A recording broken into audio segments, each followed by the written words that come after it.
Ok, je pense qu'on est en live. On est en live aussi sur YouTube. Donc c'est cool. Comme ça, il n'y a pas de problème. Ok, super. Alors bonjour à tous. Ça fait très longtemps qu'on ne s'est pas parlé. Mais ça me tenait à cœur de vous parler aujourd'hui. Alors si je vous posais la question, est-ce que vous êtes indispensable aujourd'hui dans votre entreprise? Est-ce que demain, le boss pourrait se passer de vous ou bien non, vous êtes vraiment le top, le meilleur dans ce que vous faites? On a vu avec la crise du Covid que malheureusement il y a eu beaucoup de licenciements et que même des employés qui étaient bien assis sur leur chaise se sont retrouvés du jour au lendemain dehors. Et c'est la même chose dans votre entreprise. En fait, euh, on pouvait être indispensable à l'époque de nos grands-parents. Je m'explique. À l'époque, par exemple, mes grands-parents ils sont venus d'Algérie, ils avaient deux choix.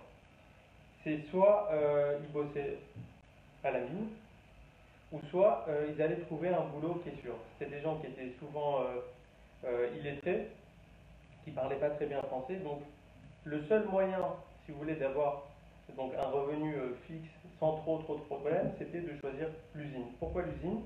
Parce qu'on savait, quand on allait à l'usine, qu'on allait être chouchouté, qu'on allait avoir nos petits horaires de travail, qu'on allait avoir nos petites conditions, etc. On allait être bien. Mais ce qu'il faut savoir, c'est qu'aujourd'hui, c'est plus le cas.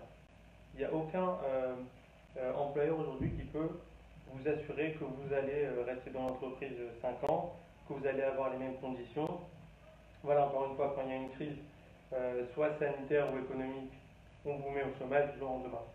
Donc aujourd'hui, il faut essayer de, je voulais réfléchir avec vous, comment aujourd'hui on peut devenir indispensable, soit au sein d'une entreprise, ou soit au sein de notre propre entreprise. Donc pour ça, il va avoir en fait deux axes. Le premier axe, c'est il faut que vous montrez votre expertise. Encore une fois, que ce soit en tant qu'employé ou en tant qu'entrepreneur, il faut que vous montrez aux gens que vous êtes maître complètement de votre sujet. Et donc ça va passer par une étape où vous allez devoir sortir de votre coquille, sortir de votre zone de confort pour expliquer de quoi vous êtes capable.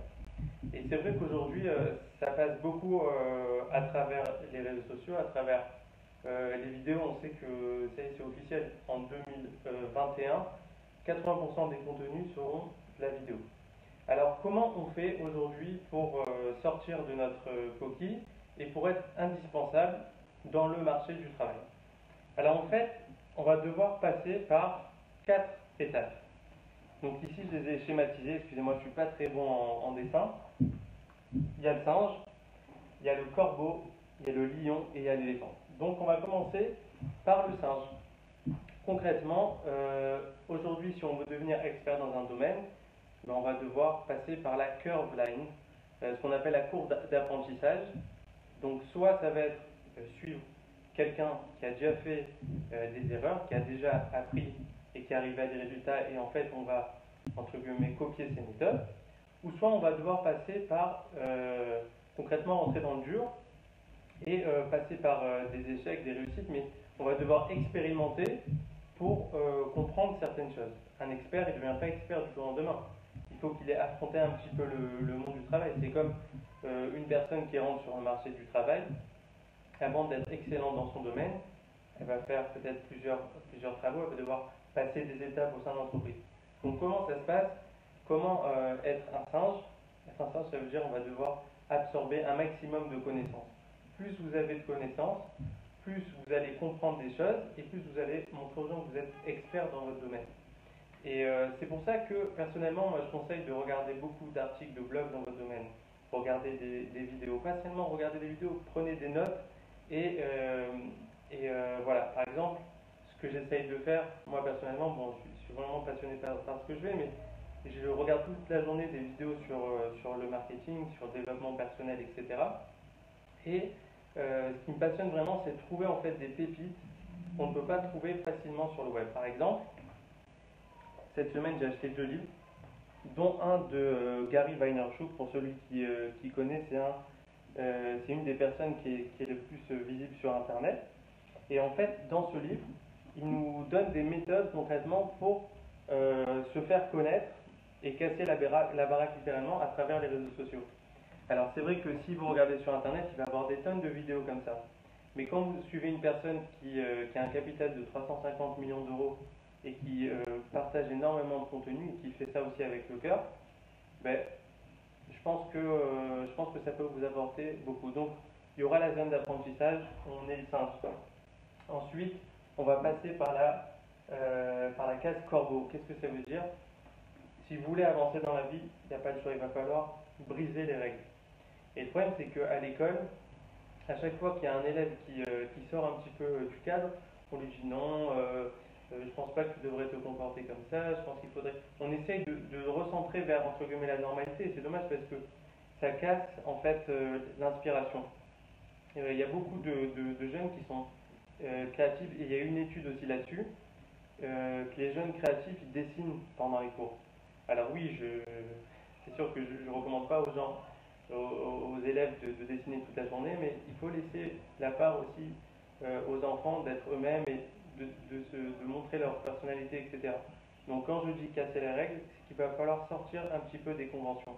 Qu'est-ce que ça veut dire? Ça veut dire que si aujourd'hui vous envoyez, je sais pas moi, 5 CV ou 10 CV par jour, ben non, vous allez casser les règles, vous allez envoyer 100 CV par jour.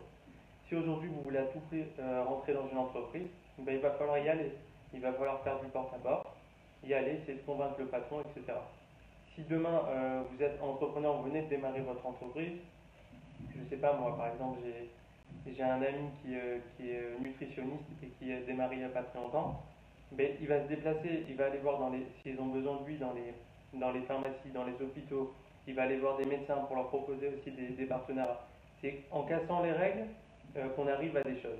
C'est en essayant des choses qu'on arrive à des résultats. Et moi, je suis vraiment pour la stratégie du 1%. Ça veut dire, si vous améliorez chaque jour de 1%, ben dans 100 jours, vous serez amélioré de 100%. Donc voilà, la phase du corbeau, briser les règles.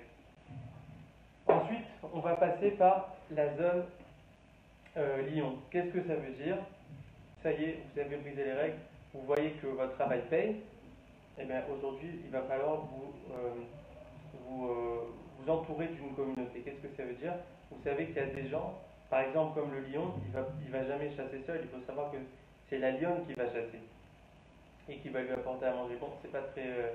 ok, les féministes m'en voudront, mais vous avez compris. Il faut savoir bien s'entourer. On dit que vous êtes la moyenne des 5 personnes que vous rencontrez. Donc sachez vous entourer avec les bonnes personnes. Et ça vaut aussi pour tout ce qui touche à, par exemple, la comptabilité pour votre entreprise. Les gens qui vous parlent de vos projets. Très très très important de bien s'entourer. Ensuite, la dernière phase, ben, ça va être la phase de l'éléphant. Concrètement aujourd'hui, si vous n'êtes pas le meilleur dans ce que vous faites, vous avez très peu de chances d'exploser. Peut-être que vous aurez un petit peu de famille qui va vous soutenir ou des amis qui vont vous soutenir. Mais aujourd'hui, si vous voulez vraiment casser la baraque, il va falloir peser très très lourd à la manière d'un éléphant qui casse tout sur son passage. Qu'est-ce que ça veut dire? On n'est pas là pour inciter à la violence, ça veut dire que, encore une fois, expertise. Il faut que vous soyez expert dans votre domaine. Donc lisez un maximum de livres, regardez des vidéos et démontrez surtout votre expertise. C'est passe aussi en expliquant aux gens des cas de vos clients. Encore une fois, la seule concurrence c'est vous-même. Donc ne copiez pas systématiquement la concurrence, regardez le marché et dites-vous, ok, comment je pourrais améliorer les choses? Il y a ça, ça, ça, ça et ça qui ne me plaît pas. Moi je pense que je pourrais apporter ça. Donc si vous êtes unique dans votre marché et que encore une fois vous communiquez comme il faut, il n'y a pas de raison que vous ne cassiez pas la baraque. Donc voilà, pour finir, j'aurais voulu donc vraiment vous conseiller quelques livres. J'ai lu un excellent livre qui s'appelle Commencer par le pourquoi de Simon Sinek. Et c'est très important aussi de réfléchir au pourquoi du comment et au pourquoi de votre entreprise et pourquoi au fond vous voulez offrir tel ou tel produit pour vous mettre dans les bottes de vos clients et donc leur offrir ce qu'ils demandent. Parce que très souvent les entrepreneurs, ils ont une idée dans la tête, ils ont une passion, ils ont un désir. Allez, on y va, on va faire ce qu'on veut, mais peut-être que le client il veut pas, il serait peut-être intéressé par ton produit, mais tu l'expliques pas assez bien, tu l'expliques à ta manière, il faut l'expliquer à sa manière. Voilà, et dernière aussi recommandation, pas beaucoup de gens le savent, mais j'envoie une newsletter une fois par semaine. Dans cette newsletter, je donne beaucoup de contenu gratuites des contenus, soit de mes formations, soit du coaching, du consulting quand les gens viennent me voir. Je leur donne aussi ces outils-là. Ça vaut le coup de s'inscrire, ça vaut le coup de regarder. Je vais vous mettre le lien dans les commentaires. Et voilà, j'espère que cette année, ça sera notre année, qu'on va réussir plein de projets. Ne vous laissez pas abattre par les nouvelles. Moi, personnellement, j'essaye de me retirer vraiment de l'actualité, à part vous pourrir et à part vous stopper dans vos projets et vous emmener à procrastiner. Ça ne nous apporte vraiment rien. Faites attention à vous, faites attention à vos proches. Et on se retrouve très très très bientôt. J'espère que cette vidéo vous aura aidé. À bientôt.